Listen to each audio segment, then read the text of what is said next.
অনেকেই বলে যে ধৈর্য চাইতে হয় না। ধৈর্য চাইলে জীবন নাকি অনেক কঠিন পরীক্ষা আসে। কিন্তু আমি কিন্তু সবসময় ধৈর্য চাই। চেষ্টা করি সব নামাজের পরেই ধৈর্যের দোয়াটা করতে। আল্লাহুম্মা সাল্লি সাল্লিম আলা নাবিয়ানা মুহাম্মদ।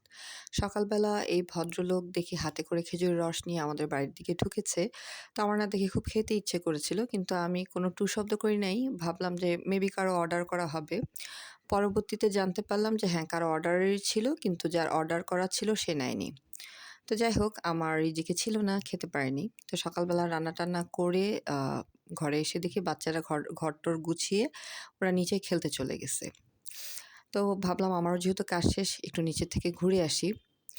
আসলে গত ২ দিন আগে মানে ২৫ ডিসেম্বর ২০২৫ এ কাবা শরীফে যে একটা ব্যাপার ঘটে গেছে, মেবি অনেকে জানে, অনেকে জানে না যে একজন লোক কাবা শরীফের যে আ ভবন, মানে আশেপাশে যে ভবন অনেকে কাবা শরীফের নিচতলা দিয়ে তোয়াফ করে, অনেকে উপর দিয়ে তোয়াফ করে। সে উপরের ভবন থেকে আ লাফ দিয়ে আত্মহত্যা করতে চেয়েছিল। তো আলহামদুলিল্লাহ সেখানে দায়িত্বরত একজন গার্ড আগে খেয়াল করতে পেরে সে ওখানে যেয়ে উনাকে বাঁচাতে যেয়ে উনিও আহত হয়। আর যেহেতু ৭৫-৮০ কেজির একজন লোক। তো দুজনে মানে উনার উপরে গার্ডের উপরে উনি পড়াতে দুজনে মোটামুটি ভালো আহত হয়েই হাসপাতালে। আসলে মানুষ কখন আত্মহত্যা করে? যখন নাকি তারা ধৈর্যের বাঁধ কুলায় না।